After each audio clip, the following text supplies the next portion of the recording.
অনেকদিন পরে এলাম ঘুরতে ঘুরতে এসে সনকে তো অনেক ফুল ফুটেছে, তাই অনেক মজার সাথে নাচ আসতেছে।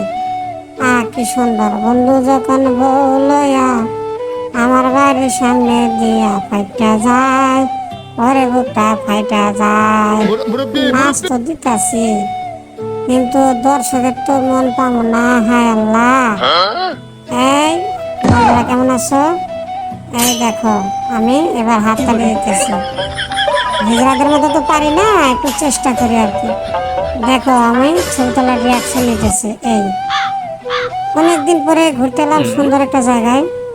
সেই জায়গাটা দেখতেছেন, অনেক সুন্দর। ও মা গো, সামনে দেখি কেডা যাইতেছে। সন্ধ্যাতে যাই, একটু ধরে আসি। না, কেউ তো পাইলাম না। আর একটু আগে দেখি তো কেউ আছে নাকি। এই টাটা। তোমরা দেখো আমি এখন কি করি। এই যে সংক্ষেপটা দেখতেছো, এটা পুরোটাই আমার। আমি এই সংক্ষেপ